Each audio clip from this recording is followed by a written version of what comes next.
Dans ce chapitre, il est rappelé qu'il n'y a qu'un seul esprit et qu'il est interdépendant de tout. Cependant, beaucoup de gens ont peur de cette idée car ils valorisent leur indépendance. Mais en réalité, la peur de la vérité est irrationnelle, tout comme la peur que l'impossible puisse se réaliser. On nous explique ensuite que bien que deux choses puissent être inséparables, cela ne signifie pas qu'elles sont identiques. Par exemple, l'eau et le vin proviennent de la même source, même s'ils sont différents. La peur de la similarité est en réalité la peur de l'unité, une peur infondée car même si les formes peuvent être différentes, elles imitent toutes le même contenu.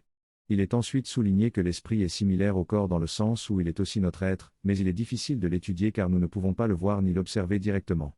De la même manière que nous sommes tous interdépendants sur Terre, notre esprit est également interdépendant de tout. C'est en comprenant cette similitude que nous pouvons comprendre notre nature de créateur et de créer. La vie de chaque être est irremplaçable, mais nous avons du mal à accepter l'idée d'un Dieu commun car nous pensons que ce qui est un ne peut pas être multiple. Ce passage explique que pour trouver notre véritable soi, nous devons nous tourner vers Dieu. L'homme a toujours cherché Dieu pour trouver son propre soi, même s'il peut penser qu'il le cherche pour d'autres raisons. Le conflit vient du fait que nous percevons nos pensées privées comme notre identité, au lieu de nous étendre et de partager notre véritable soi. Pour bannir l'ego, nous devons placer notre dévotion en un seul endroit. Nous devons comprendre que donner et recevoir ne font qu'un et partager notre véritable soi est essentiel. En gardant certaines parties de nous-mêmes privées, nous nous empêchons d'être qui nous sommes vraiment. L'ego nous pousse à garder nos sentiments négatifs et positifs cachés, mais cela nous empêche d'être honnêtes et de comprendre notre véritable identité. Pour réapprendre qui nous sommes, nous devons partager qui nous sommes et être honnêtes sans tromperie. Le paradoxe de la confession est que certains croient en sa valeur pour l'âme, tandis que d'autres ne croient pas dans la possibilité du pardon. Ceux qui ne croient pas au pardon pensent qu'ils ne le méritent pas. Cependant, la confession est considérée comme bénéfique pour l'âme car cela permet de prendre conscience de soi-même. En se souvenant de notre véritable nature, nous réalisons que les notions comme la confession ne sont plus nécessaires. Tout ce qui nous arrive dans la vie est un moyen d'apprendre à nous connaître. Les choses dont nous nous sentons coupables sont simplement des leçons non apprises. Lorsque nous sommes alignés avec l'amour, nous sommes en vérité et nous pouvons partager cette vérité avec les autres. Le partage est un moyen d'apprendre et de révéler la relation sainte que nous avons avec toute chose. Les pensées égotistes ne peuvent pas partager la vérité. Notre passé n'a rien à voir avec notre véritable identité. Ce que nous avons appris en vérité réside dans notre esprit et fait partie de nous. Seule la vérité réside en nous. En nous tournant vers Dieu et nos semblables, nous pouvons trouver notre véritable soi. La recherche de l'autre est en réalité une recherche de complétude, mais cela doit être compris différemment. Lorsque nous découvrons la vérité chez nos frères et sœurs, nous découvrons notre propre vérité. La vérité est immuable et réside en toi-même. Si tu es véritablement toi-même, comment pourrais-tu être différent des autres ? On peut donc dire que la vérité et l'esprit ne font qu'un.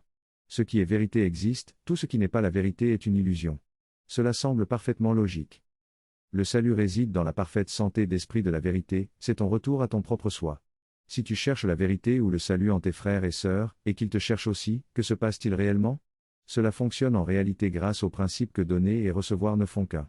Donner et recevoir se produisent simultanément, tout comme chercher et trouver lorsque tu es conscient de ce que tu cherches. Cet aspect de donner et recevoir s'appelle la relation.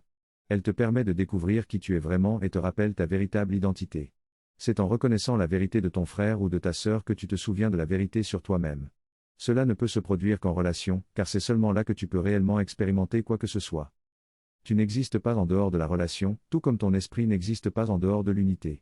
Ton expérience ici n'est qu'une extension de l'esprit dans un monde où l'expérience peut se produire. Ton ego a fait de cette expérience quelque chose de différent de sa réalité, une projection de l'ego. Mais cela peut changer. Lorsque tu interagis avec tes frères et sœurs, tu cherches à les connaître, à trouver ce que vous avez en commun pour partager des expériences. Tu cherches également à les connaître pour savoir à quoi t'attendre d'eux. Mais cette attente est basée sur des comportements habituels, ce qui crée de l'incertitude dans un monde incertain. Tu recherches donc des comportements prévisibles qui te rassurent. Cependant, dans une relation d'enseignement ou entre parents et enfants, il y a un potentiel de changement et de croissance. Ces relations doivent être élargies pour inclure toutes les relations et être perçues pour ce qu'elles sont réellement. En conclusion, la vérité et l'esprit sont liés. Le salut réside dans le retour à ton propre soi.